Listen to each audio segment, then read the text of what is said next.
Welcome to Financial Strategies with Andrew Agemy in Connecticut and Daniel Agemy in Colorado. And he calls me up and he's like, Daniel, I need $40,000. And I say, Johnny, what do you need $40,000 for? And he says, well, working on closing out this estate. You see, I'm the executor, the late XYZ's estate. And I'm paying $40,000 out of my own pocket. This has been going on for the last 2 years, and I just want to be done with it. I'm Daniel Agemy. And I'm Andrew Agemy. You're listening to Financial Strategies with Andrew and Daniel Agemy. Today's topic is estate planning, 8 sources of estate leakage. Daniel, that is some situation where these guys taking 40 grand out of his own pocket to help close somebody else's estate, right? Hopefully he gets paid back, right? Yeah. I mean, he's assuming he's going to get paid back. There's money in the estate, but it's mind-blowing how long these things can drag on. Another client I was talking to has been working on it since 2020, trying to close out this estate. And they're doing this because somebody set them as the executor of the estate. There was no estate planning done. So Ouch. Either they were named executor somewhere in a will or something like that, or a judge appointed them because they were the closest responsible person to take care of the estate, right? Yeah. That's crazy, right? 2 years on the one where he's just trying to get it done. The other one's 5 years. And these things can drag on. And that's what I always say to people is that when they're talking about estate planning, the amount of time, money, and effort that you have to put into taking care of your affairs is nothing compared to the time, money, and effort that those after you will have to pay. And, it's going to come out of your pocket eventually, one way or another. So why don't you just do it now? And that's why these 8 sources of estate leakage are such a big deal, is because this is costing you. In most of these cases, you already passed away, although there are some while you're still living. But generally, these are after you've passed away. Well, but it's just like people have their hands stuck in your pocket, taking your money that you worked hard to earn. Right. Even after you've passed, and everybody's fighting over your money if you don't have these estate leakage issues solved before you pass away. And again, some of them are while you're living, because a lot of people don't think about the living ones, and there's a lot of living ones as well. And we're going to get into that with the estate planning.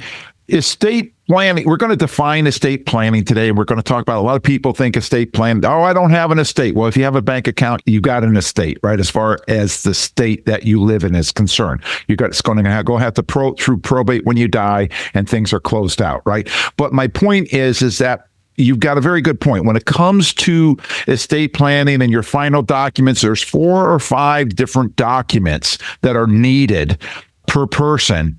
And 1 or 2 of those are for your death. The other 3 or 4 of them are for your lifetime. Right. It's for you. And we're not going to get into that today. We did it on another show where we do that when our estate planning workshops and some other things, right? But what we're talking about today is what makes your estate go away in your lifetime as well as in your death. And so let's jump into this with the aspect of let's define what is estate planning. What I find is that so many times people use words, we all use the same words, but the words, the question is, what's the definition of that word? And, people are always saying, I'm a conservative investor. And then when I see their assets and I see that they're actually aggressive, the assets are in aggressive monies, they say, well, that shouldn't be. My advisor knows I'm conservative. Well, they're using a different definition. So, right. Or on the flip side, there is things where people say, well, if someone had only told me, or I've never done that before, I've never seen that before, and we only have one life. So the best way to learn is, that's what this show is about. It's helping people know the things they've never heard before. It's helping people know the things they don't know. And that's what that's about, because that's the other thing. You could be using the same words that mean different things, or you could have just never heard of it. And hopefully you've never died before. and had to do this. Yeah, hopefully. Oh man. Yeah. So yeah, that's exactly the case. And that's why, we have Financial Strategies with Andrew and Daniel Agemy, because people don't know what people don't know. And you're listening to today's show, and we're talking about estate planning, 8 sources of estate leakage.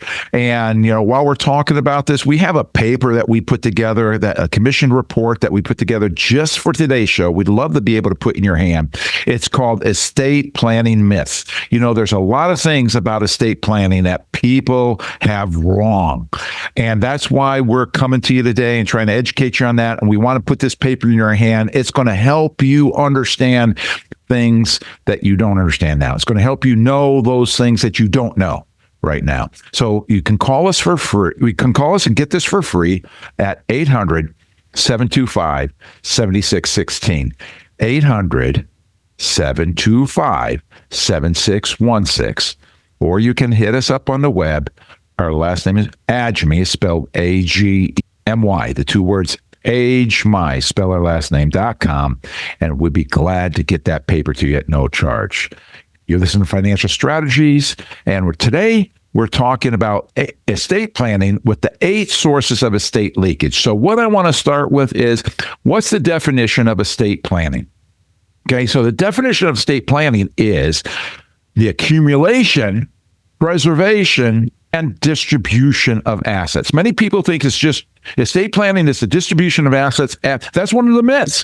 Estate planning is distribution of assets after you die. Well, that is a part of it, but that's not all of estate. Estate planning starts by accumulating assets so that you have something when you die. And if you don't accumulate anything, you don't have so much to worry about, right? And so from that, the accumulation aspect, and we accumulate for decades and decades and decades, right? And we put money away and we grow money, and it's like going up the mountain of retirement, right, in a 2-seater sports car, and it's fun because we go up and down, and swerve around and all kinds of things in a 2-seater sports car, right? But once we get near the top of that mountain, we really want to preserve the assets. We might be okay with our account balances going up and down when they're 20, 30, 40, but usually when people start getting to 50 and 60, preservation comes into play. We want to preserve it and not leak it out through loss. And then the distribution comes when you hit that mountain of retirement.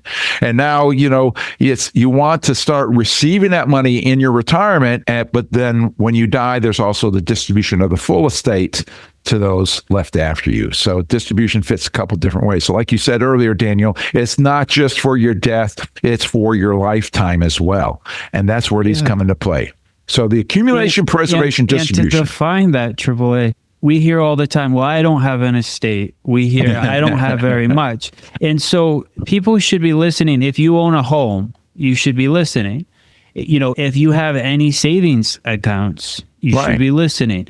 And if you have any especially special situations, right? You don't just have one child you want all the money to go to. You've got multiple, you've got complex, you have special needs, children or grandchildren, right? Any of these things, it comes into play even more. If you don't want to give it to real people, if you're out there, you don't have any beneficiaries, but you want it to go to the hospital that you worked for, or you want it to go to multiple charities when you pass away. This is even more important for you because to make this happen properly, you really need to start the estate planning, because beneficiaries do not work in the way a lot of people think they do. And the more complex you get, the more you need to pay attention to these. So as we go today, let's talk about the estate leakage, because from that standpoint,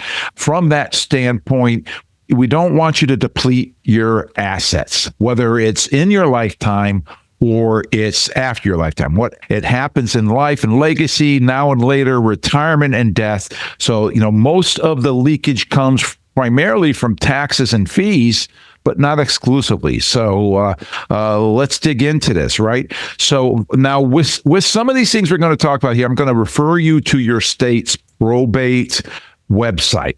Right. So if you look up from whatever state you're listening to us from, I particularly did some research on Connecticut, especially Colorado, as well as Florida, because that's where our radio show is playing in those 3 states. But you may be listening on our podcast. That's available anywhere that you listen to podcasts, or you may be picking it up in one of the other states because the radio station goes in one of the other states, or you might be getting it online. So please check that. Okay, so let's start. The first source of estate leakage is attorney fees. attorney fees. Can you imagine that? Fees, attorneys, I'm not against attorneys making money. I'm not against attorneys making fees. I'm not against fees. I'm against egregious fees. And so, what could attorney fees be? Well, attorneys have fees, what I call on the front end and I call on the back end. The front end, they charge you fees for putting together and writing your documents, which can be very expensive depending on what you're doing. I mean, for a full slate of documents in the state of Connecticut, it could cost easily $6,000 or $7,000. And then I've seen attorneys put their names in the will saying, upon your death, probating of this will be done by this attorney. So now they're going to get paid again, right, on the back end when they probate the estate. And you know what those fees could be, Daniel? Are you ready for this? I don't know. You're a pretty smart guy. You got to, if I were to actually ask you that question, I'm asking you rhetorically right now, but if I had to ask you, you'd come up probably pretty close. But those fees could be as high as 5% of the estate or $750 an hour. And when attorneys get involved in estates, they like to really cha-ching. I'm sorry, if you're an attorney listening to this, I'm not trying to bash attorneys, but I heard some really horrid stories about attorneys and charging for messages on their answering machine and, all these kinds of things like this. So anyway, the attorney fees could be egregious. And what I mean, it could be a few thousand. It could be 10,000, depending on how complex the estate is. It could be multiple on the back end, not just the front end. So if there's any way to reduce using an attorney or reduce those fees, that would be very profitable to you. Right. So, and AAA, to clarify, this is to clean up a mess, basically. You didn't do planning in advance. Good point. And the attorney is cleaning up a mess. So it's going to be a lot of money. And that's the story at the beginning of the show. The executor is coming up with $40,000 out of his own pocket. That's to clean up a mess. That's to pay attorneys. That's to clean up a mess, right? And we've had other clients that have paid $25,000, $30,000 right, for small estates, not even a big estate, for a few $100,000 because it wasn't done properly and they had to fix things that were done wrong or money went to the wrong places. So you don't want to have to pay an attorney to clean up a mess after the fact. Exactly. And, that's why I say, the amount of time, money, and effort it takes you to put together your estate is nothing compared to the time, money, and effort that will be spent by others after you. So you're listening to Financial Strategies with Andrew and Daniel Agemy, and we have this video book that we like to give you to be able to help you understand these things and investments and estate leakage better and limiting estate leakage. And we love to put this video book in your hand. And so we're going to give this out to the next 5 first-time callers at 800-725-7616. If you want this video book is an animated video book that's entertaining, has a short message in there. It's 3 different tracks in there that you can have to be able to educate you further on this very topic and similars. So have that by calling 800-725-7616. We'll be right back. The biggest mistake retirees make is not switching from the growth model to the income model. A good retirement plan is having enough income to last the rest of your life. Any problem in retirement, it can be solved with income. The biggest concern that retirees have is running out of money. The second biggest concern is that they want to grow their money so that they don't run out of money. And they think it's synonymous when it's not necessarily the case. People don't know what they don't know. And they're not going to know unless somebody tells them. People think that the only thing that they can do to grow their money is by investing for growth in the stock market. And it's very much a herd mentality. But you can only get growth when the market goes up. When they invest for income, they're able to get money no matter what happens. I'm Andrew Agemy, founder and CEO of Agemy Financial Strategies. We've been helping people enjoy stress-free retirement for over 30 years. You're locked on to Financial Strategies with Andrew and Daniel Agemy. And we're back. We're talking today about estate planning. 8 sources of estate leakage, and you're listening to Financial Strategies with Andrew and Daniel Agemy. I'm Andrew Agemy in Connecticut. And I'm Daniel Agemy. And AAA, it is amazing the things people don't know that they don't know when it comes to estate planning and what an estate is. And we talked about the first source of estate leakage being attorney fees and how they have to clean up a mess for you if you don't plan ahead for your estate, for whatever that may All be, the things. your living, Right. your death, your assets, your retirement. And the second one is probate fees. This is one that unfortunately in Connecticut, you have to pay no matter what. I guess that's why they call it the tax me to death state. Right. Connecticut, unfortunately for all you in Connecticut, even if you do a great job of planning your estate, the state still is going to charge you a probate fee. You can't Right. skip that without doing some really complicated stuff that we're not going to get into today, because Right. we're talking about general estate planning for people who have $500,000, including their home, up to $5 million or so. Right. And you can Right. do more complicated things if your estate is bigger than that.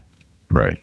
Right. And that's a good point. That much, it's just for, those that maybe just came with us, how we're defining estate planning is the accumulation, preservation, and distribution. Distribution is just not upon your death. Distribution also includes retirement. So we need to make sure that your money that you've spent all your long and your assets, all your whole life, that you don't leak assets, and that you don't, what the retirees' number one fear is running out of money before they run out of life. And you know how that happens? Because they leak assets. And that's what we're talking about today, is stopping the leakage, right? So probate fees are one of those things that leak.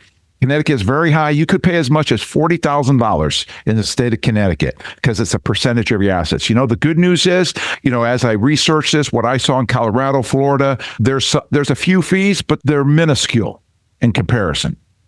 Right. And and in Florida, most other states except Connecticut, there's things that you can get around probate stuff and makes things simpler for the heirs and those who are inheriting things. But probate fees are a source of leakage. And if you can lower the fees, that's going to help you from that standpoint and allow more money to go where you want it to, rather than to the state or someplace you don't want it to.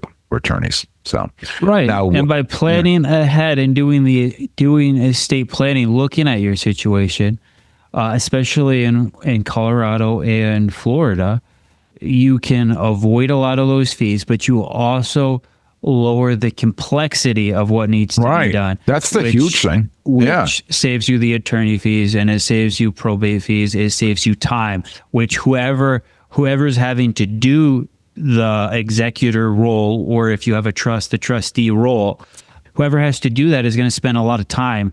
And you might as well make it as simple for them as possible. So number one, things go the way you want them to go in your passing, in your death. It can still be controlled, and the places you want the money to go, the estate to go, can happen. But also in your life, if you're in a coma or you're incapacitated for whatever reason, people follow things and do it the way that you have directed and you need, compared to people guessing or wasting weeks or years, right? Because we've seen plenty of clients where they spend years trying to clean up somebody's estate. So those are fees that don't fit either attorney fees or probate fees when you're using up the executor's time, that I'd like to throw in there as well. Yeah, you're absolutely right. The executor's time. And in this case, the way you started the whole show with the client that took $40,000 of his money to use to clean up the estate, and he may get that back, but probably not with interest or anything like that, and he's losing money on it at that same time. So not only is his time involved, but his assets. And sure, there could be the executor is allowed to charge fees for what they do, but many times, they don't want to, or they don't charge very much because it's a family member or somebody they cared about, or they care about the beneficiaries and they want as much money to pass on to the beneficiary. But it still could have been easier, cheaper if you did it right the first place. So anyway, you're listening to Financial Strategies with Andrew and Daniel Agemy. Today's topic is estate planning, 8 sources of estate leakage, and keeping your estate from shrinking because of doing things the wrong way. So we're loving to be able to come to you today and tell you about these things. And we have a book that we'd love to put in your hand that will help educate you further on this. This book's written by a friend of ours, Scott McLean, and Scotty wrote this book, Three Blind Mice: How Today's Financial Planning Process Leads Your Money to a Mousetrap. You know, we have your attorney, we have your tax person, we have your financial person, and none of them talk to each other. And you know that should be the ninth estate leakage, Daniel. Point of estate leakage, right? None of your people are talking together, right? The telephone game. Yeah. And so this book Scotty does an excellent job in coming across and putting this in everyday language to be able to help you understand what you need to do, what you can do to be able to take care of things. You can have that book for free, Three Blind Mice. Ask for it by name by calling us at 800-725-7616. 800-725-7616. You listen to Financial Strategies with Andrew and Daniel Agemy. Because people don't know. Today's topic is estate planning, 8 sources of estate leakage. Well, Daniel, as we've been talked about attorney fees, we talked about probate fees. Let's talk about estate taxes, right?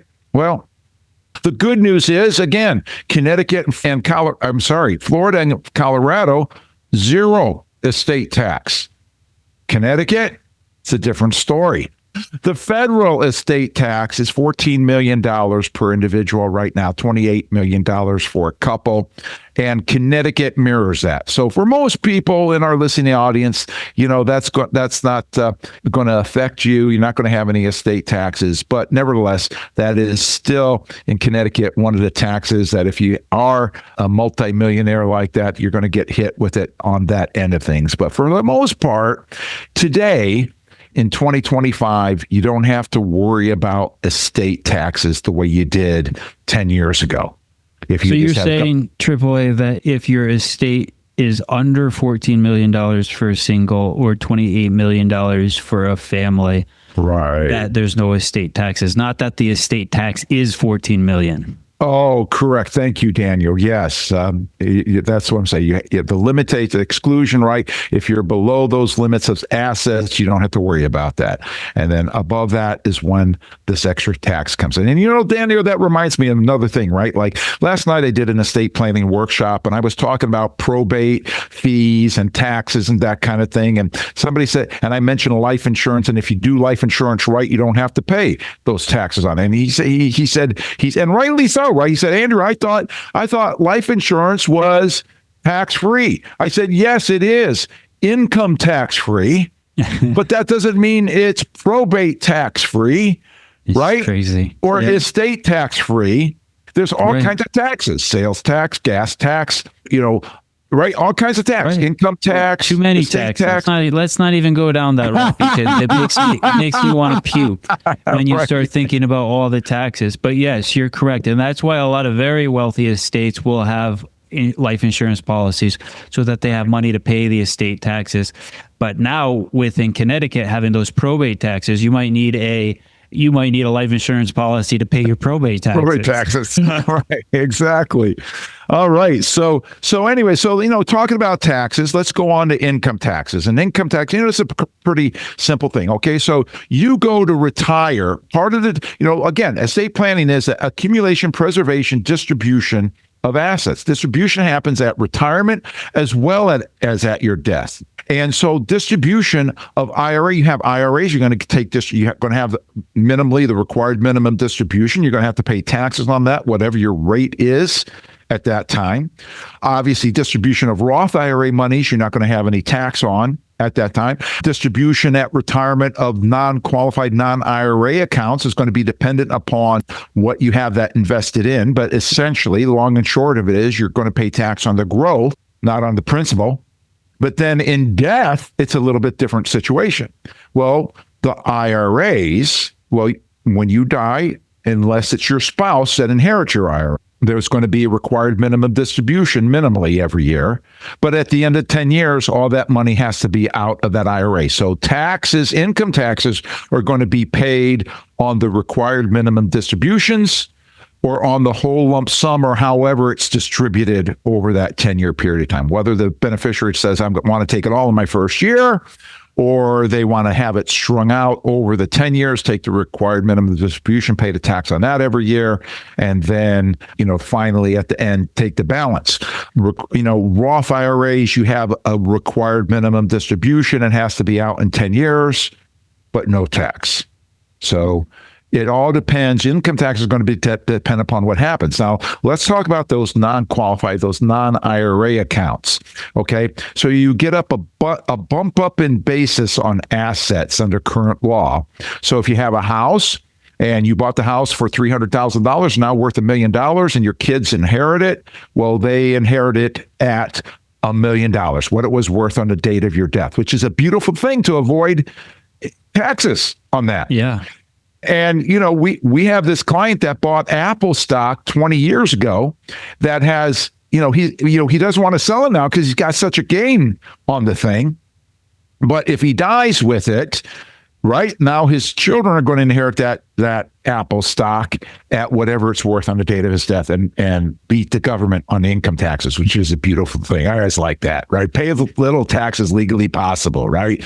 So what the income tax is going to be, you can't avoid income tax, but you can do planning, you can do strategies to try to avoid paying more than is your fair share. And that's if you don't, like you're saying, like you've been bringing across, Daniel, if people don't do this stuff right, if they don't have their beneficiaries right, and they have $1 million IRA, they die, boom, taxes on $1 million, and they're going to be in the highest tax bracket. So guess what? Passes on to wherever it's going, unless it's a nonprofit organization, right? The nonprofit organization will get it without income tax.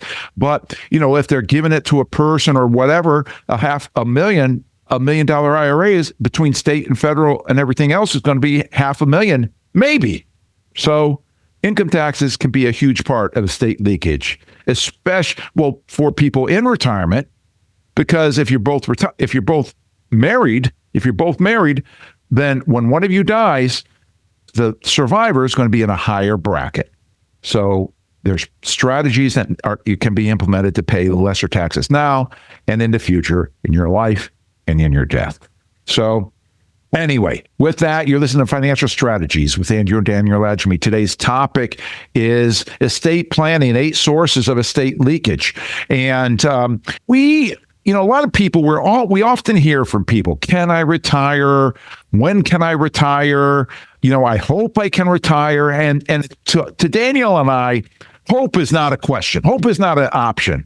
You shouldn't be saying hope, right? You could hope for the best, but if you're planning for the worst, hope is not an option. You've got things covered from that standpoint. So we have a paper that we'd love to be able to put in your hand, or we have an option for you to be able to do, which is called the Retirement Risk Report or Retirement Readiness Report. See, are you ready for retirement? And this looks at taxes and income and your dreams for what your definition of retirement is. It's a beautiful thing.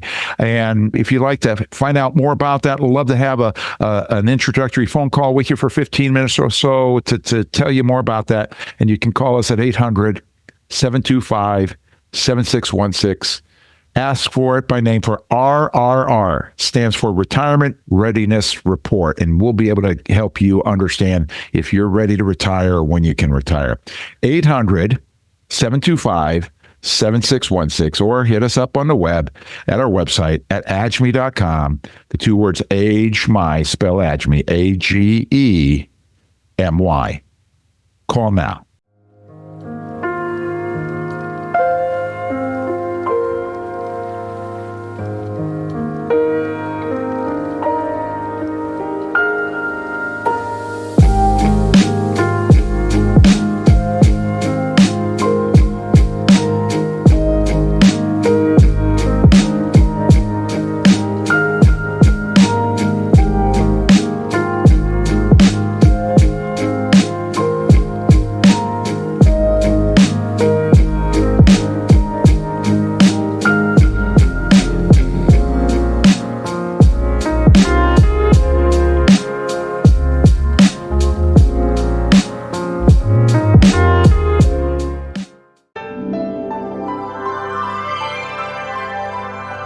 This is Financial Strategies with Andrew and Daniel Agemy.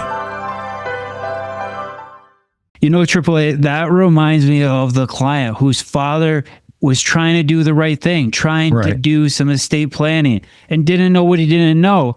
And he ended up changing the title of the account from his name to the son's name to prevent taxes, like you're saying.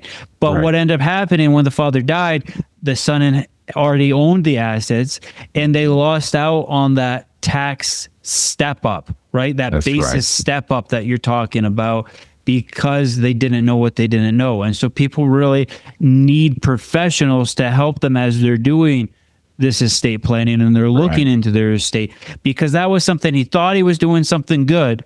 Yeah. It ended up costing the son a lot of money in taxes because he didn't get the step up. Because it didn't do it right. Yeah. Yeah. You're listening to Financial Strategies with Andrew and Daniel Agemy. Today's topic is estate planning, 8 sources of estate leakage. Moving on to the 5th source of estate leakage is that you said, we need professional people to help you at times, right? People that know what the laws are. And that's where investment management fees are number 5, right? Because some people pay a lot in fees.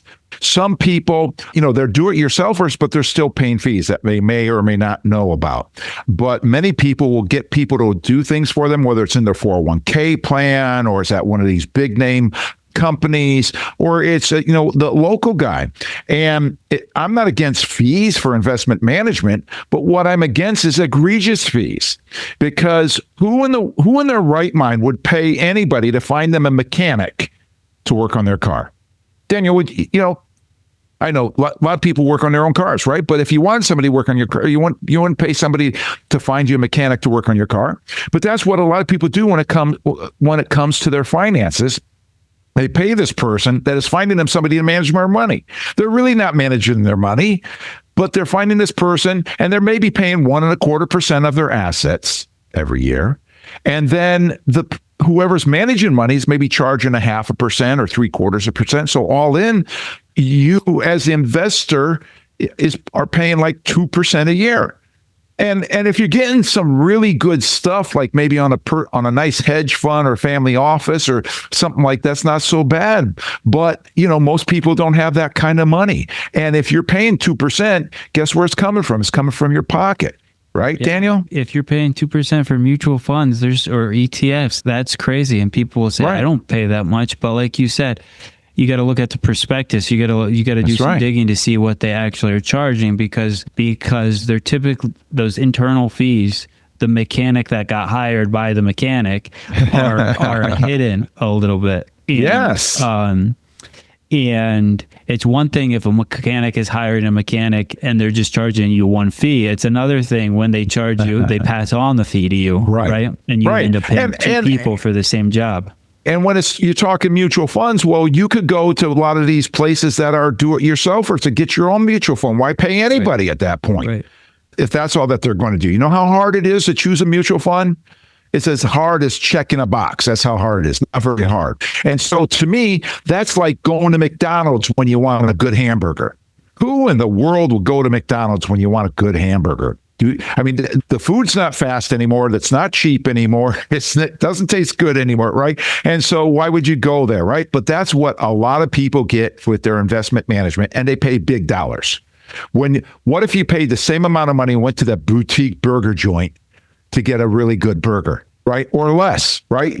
That's the question is, what are they actually doing with your money? How are they making it? And that's a big key. So high fees, investment management fees can really dig into people's portfolio. And what people don't know is that many times people will have variable annuities that are sometimes as high as 4% plus fees internally.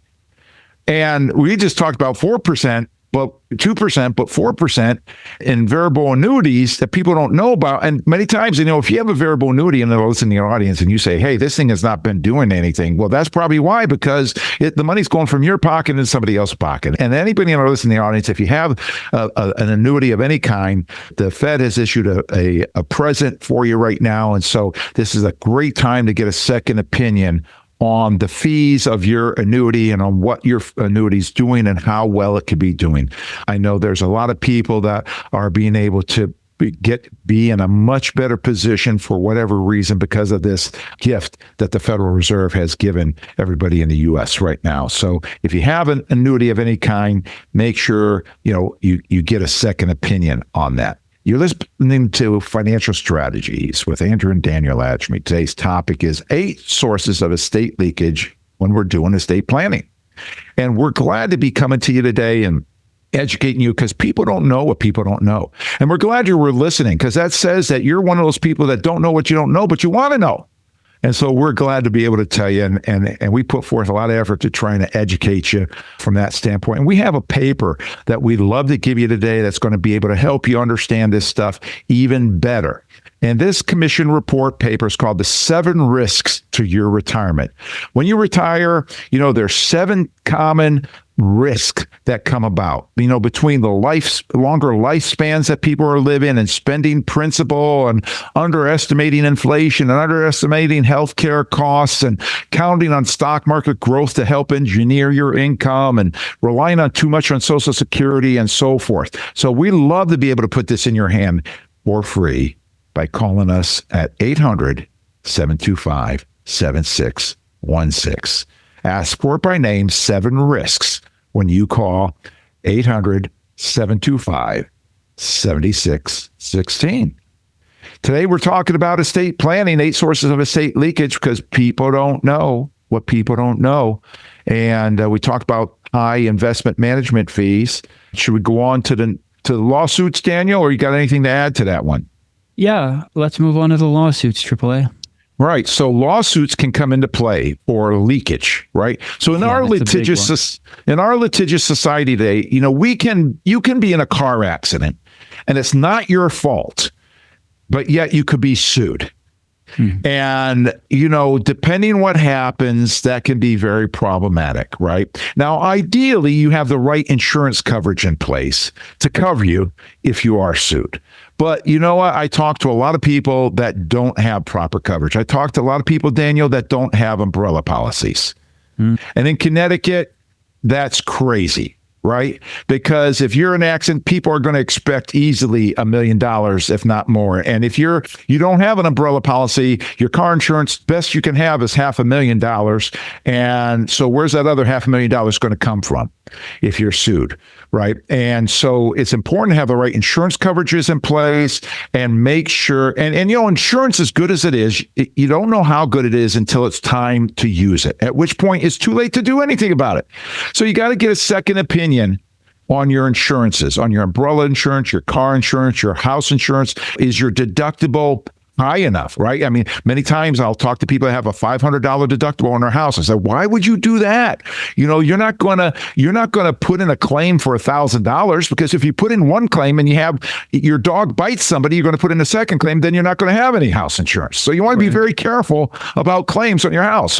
So make the in my mind, it's like make the deductible high, so that you don't have to deal with the piddly stuff. Just pay it out of your pocket, which will save you some aggravation. But lawsuits are one of those places where you can lose assets if you don't do things right. Or, the other aspect is, the people that say, I'm going to put my house in my son's name. Well, bad things happen to good people. If your son is sued for that car accident, it wasn't his fault, guess what? Your house is part of his assets that are going to be included with that. Or if your son gets divorced, bad things happen to good people. Your son gets divorced, and now you have to take out a mortgage to buy your house back from your daughter-in-law, from your ex-daughter-in-law, because she got it as part of the settlement for the divorce. So, and you lose your step up, which we already talked about, right? That's the problem for the inheritance when you think about later. So there's second and third order consequences involved with a lot of these things. And the best thing to do is plan ahead for the ideal outcome instead of trying to skip around and do a tweak here and a tweak there instead of just building it the right way from the beginning. To start with, you're exactly right, Daniel. That's the idea. So lawsuits are come into play with that. And then next thing on our list, number 7, is catastrophic medical care. And catastrophic medical care, nobody has on their bucket list that you want to run out of money, go in a convalescent home and die. You want to be able to be taken care of. And the best way to be taken care of is to stay home as long as possible. In order to stay home, what do you need? Money, income, to pay somebody to come in to help you. You know, Daniel, we were talking, your mother and I were talking to somebody recently, has an aunt, 104 years old, still living at home.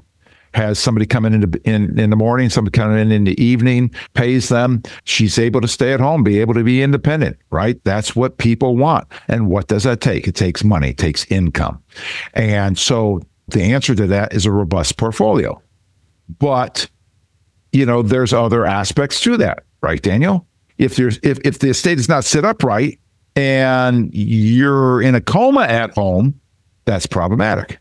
Yeah, absolutely. There's all types of catastrophic medical care that people don't think about. You know, it couldn't happen to me. You see people like riding down on the road on a motorcycle, right, weaving in and out of traffic with no helmet on, and you ask them, well, what are you thinking? What if you die? Or what if you get hit? And they say, I don't care, I'll be dead.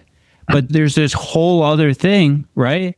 You're probably not going to die. You're probably just going to be maimed, or you're not going to, you know, you're going to be in a wheelchair for the rest of your life. Your brain function is going to stop, and all your loved ones are going to have to stop their lives to take care of you. It's probably not that cut and dry where you're just dead and you move on. You're probably going to be in a hospital the rest of your life or whatever. And so there's certain things where you hope that never happens, but you need to be prepared for those types of situations. And the motorcycle example is just an example of how people don't think what could happen. They just think of one thing, I'll die. Right. But there's all kinds of stuff that we don't need to get into where it's a catastrophic event, and you need your estate set up in a way where other people can manage the assets for you until you get better or while you're incapacitated or whatever that may be. And there's ways you can do that to make it simple for the people who need to take care of it for you. Or there's ways that are really hard, and all these other leakage things fall into play because nobody's watching the money. Nobody's watching the estate while you're incapacitated. You know, you're so right with that, Daniel. Real quick, you know, Vietnam, a lot of people died in Vietnam. But if Vietnam happened today like that, there wouldn't be as many people die because of how our medical advances. They would keep them alive longer. I mean, and we see that with some of our men and women who are coming back from overseas with some of the things, and they've got limbs that are gone and all these different things, but they're able to live life. God bless them, you know, whereas if that happened during the Vietnam War, they would have been dead. But today, the medical advances are such that, you're going down the road. A friend of mine, pastor friend of mine was telling me years ago of this guy that was doing 100 miles an hour on his Harley and hit a guardrail. Every bone in his body was basically broken, and there wasn't a whole lot they could do. So the bones healed wrongly. I don't know what ended up happening to the guy. I need to ask my friend. But, you know, that's crazy, right? And you're in the hospital for a year, and you're right, Daniel. So you have to be careful. There's a lot of different aspects to that. The amount of time, money, and effort it takes for you to put into taking care of your planning is nothing compared to time, money, and effort for others. You've been listening to Financial Strategies with Andrew and Daniel Agemy. And we have a paper. Actually, what we have for you today is a checklist. This is a really cool checklist that we put together. This is brand new we're offering to you. This checklist, it's called the Estate Planning Essentials Checklist, and this gives you a checklist. Just go down and help you plan and get the papers together, get what you need to get together to do your paperwork that we're talking about here to prepare you better. So if you want this checklist, you can have it for free by calling us at 800-725-7616. 800-725-7616 for your free copy of the Estate Planning Checklist. Ask for it by name, Estate Planning Checklist, by calling 800-725-7616. Call now. Do you have any questions for me about retirement income source? You know, I just want to make sure I can invest well enough to have enough income, enjoy my retirement. We build a custom retirement plan based around your income and goals. How do I know I can trust you? Building trust does take time, but our investment advisory arm is comprised of fiduciaries, which means our obligation is to you, so you can enjoy your retirement. A little more income stability. I'm in. That's 2 out of 3. You're locked on to Financial Strategies with Andrew and Daniel Agemy. Welcome back. You're listening to Financial Strategies with Andrew and Daniel Agemy. Today's topic is estate planning, 8 sources of estate leakage. And we've gone down 7 of those sources where you can lose money and have loss of principal, all kinds of things. We're getting to the number 8 on the list is accidental asset spend down, where this is where, retirees' greatest fear is running out of money before they run out of life. And you know how that happens? It happens by accident, right? And because they make the biggest mistake. They don't change from a accumulation mindset to a distribution mindset fast enough, quick enough, soon enough, right? Remember what we said what the definition of estate planning is? The accumulation, preservation, distribution of assets. And so they're still thinking accumulation when they should be thinking distribution. And by the time they realize that they're running out of money, it's too late. Accidental asset spend down. How does that happen? Daniel, tell us how that happens. It happens slowly and then suddenly. Right. Slowly, you don't see it, and all of a sudden it happens. And in sequence of returns, meaning when you retire, when you start taking distributions is a big deal. I talk to people they'll say things like, when can I retire? Or how much do I need to retire? Or when I get to retirement. And the aha moment is there's not a magical retirement other than Social Security. That's pretty magical. In a lot of ways. But it's not like you get to a certain age or there's a certain point in your life where it's retire. What retirement is when you work for your money. So you go and you slave away to get these dollars and you pack the dollars away. And then one day there's enough dollars that you don't have to work for the dollars anymore. The dollars work for you and the dollars pay you. Ideally. That's what real retirement is. Mm-hmm. You no longer work for your money works for you and your money pays you. But because people have looked at saving for so long, they don't ever switch the mindset from I'm saving to I'm going to let my money pay me. And so they still go for this growth mentality and this hope mentality of watching things go from $8 a share to $10 a share to $12 a share. The problem is then they go back down to $7 a share. And what happens? Right. So you've built up enough wealth, and now your wealth, your accumulated assets can start paying you. And that's why all this stuff in here, these 8 sources of retirement leakage are so important, because every part of leakage takes away from that pile that you have that can end up paying you. Right. And I've been in some of your seminars, some of your educational events, AAA, and I've seen you talk about dollar cost averaging, and its evil twin, the reverse dollar cost averaging. And people will say, and you'll talk about market history, and I'll see people shaking their heads in the audience or say things like, he doesn't know what he's talking about. If you just kept your money in the markets, it would always come back. But that's not the point of retirement, keeping your money in the markets. The point of retirement is that your assets are generating income to pay you. And if you keep them in the accumulation stage and you pull money out, you draw money down, you spend your principal. If you started in, let's say 1999, and you had $1 million and you took $60,000 a year out. All right. Markets have done 9% since then. Sounds pretty good. Yeah, sounds good. But you would run out of money in 2009. That means you're working at Walmart now, or you went back to work since 2009. Since 2009. Yeah. Crazy. Right? Ouch. Because you ran out of money, because it matters when you start taking the withdrawals compared to if you just put the money into a fixed account and earned 6.5%, you'd still have over $1 million today. Yeah. But you took $60,000 out every single year since 2009. That's the difference between dollar cost averaging and reverse dollar cost averaging. Oh, come on, Daniel. You can't get a fixed account for 6.5%, though. Well, you can earn 6.5% income, right? It doesn't have to be fixed. We don't let fixed because you have no room for inflation, right? Right. Right. No, but you said, I know what you mean, right? Because this is what we do for people. We get them 6.5, give or take. But, so if you're in our listening audience, you're going, well, we can get 6.5. Well, let's, maybe you should call us. AAA, we've got some Apache bonds, some Apache corporate bonds. Okay. That were issued in 1999 that pay 7.75. And they're still they're till 2029. Wow. So they're still paying interest. They're still a strong company. And so there's a fixed account for you that you could. There you go. I'll take it. That's right. Good. But you're listening to Financial Strategy with Andrew and Daniel Agemy.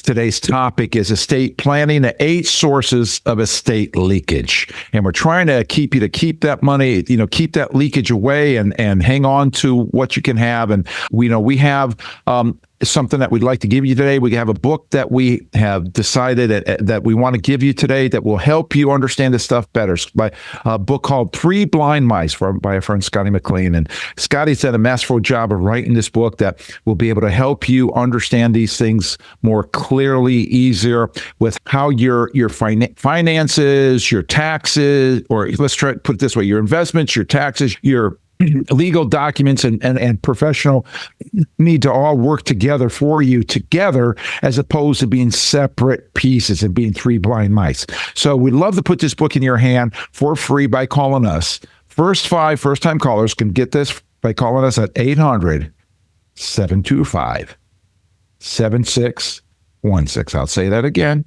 800-725-7616. You listen to Financial Strategies because people don't know what people don't know. Daniel, I love that thing, that dollar cost averaging versus his evil twin. Reverse dollar cost averaging, right? And reverse dollar cost averaging is like one of those things that works really good for you in one direction when you're accumulating, but when you're just distributing your money, it can work against you. It's like a tube of toothpaste. It comes out really good when you're squeezing it, but try to get that sucker back in there. You can't, right? Or those teeth at the airport when you're returning your rental car, right? Drive it in, fine. Try to back that car out of there, no way, right? And that's what happens with people's investments, and they don't realize this. It's like what you said earlier. It happens slowly, then all of a sudden. Just like a mortgage, right? You have a mortgage, you pay $3,000 a month for your mortgage, and maybe, a couple $100 is going toward the principal. So you're hardly budging that principal at all. It's all the interest. And then all of a sudden, somehow miraculously, years later, boom, you hardly owe anything on your house and you pay it off and that kind of thing. And that's what happens in people's retirements, that by the time they realize it, it's too late. That's why it's called accidental asset spend down. Nobody did it on purpose. They're just listening to the financial heads out there. They're listening to Wall Street. They're listening to Vanguard. They're listening to these types of people. They're listening to AI. I mean, AI doesn't even understand this. But then when you ask it to do the mathematical equations, and you look at math instead of what we feel like happens, or how could it, if it's done 9%, how could you run out of money? Well, because it matters when you take it out. And then some people would say, well, we just wouldn't spend any money. Well, that's not a great retirement. So that's not acceptable to me. If that's acceptable to you, you can try it that way. But there is no way that me or my clients, it's acceptable that you just don't spend money while we go into a recession. That's ridiculous. That's not what retirement's about. Exactly. I agree with you 100%. My definition of a perfect retirement is having more than enough income to last the rest of your life. And that's when you're talking about catastrophic medical care, right? If you have a robust portfolio that's providing you more than enough income, you're going to have money to pay somebody to come in and take care of you so you can stay home and you don't have to go into complex home. But if you allow the accidental spend down leakage to happen in your portfolio, well, that may not be you. So, this is very important to be able to look at these things and be able to understand how to deal with these things. And any questions, you're more than welcome to call us in our listening audience. We'd love to field your calls. I love to talk to people from our listening audience. Daniel and I have a fun time doing this together. And it's interactive between me and him, but, not with anybody else. So I love to get those calls from our listening audience where I can actually interact with them and find out who you are out there. I want to know who you are. And So with that, What are AAA? What are the cost saving tips, or what are some action items that our listeners can take from everything we talked today in the show? that's a very good, standpoint, Daniel. That's a very good question. And if I had somebody sitting in front of me or on the phone asking me that question, what I would say is, there's a couple different directions that we could go.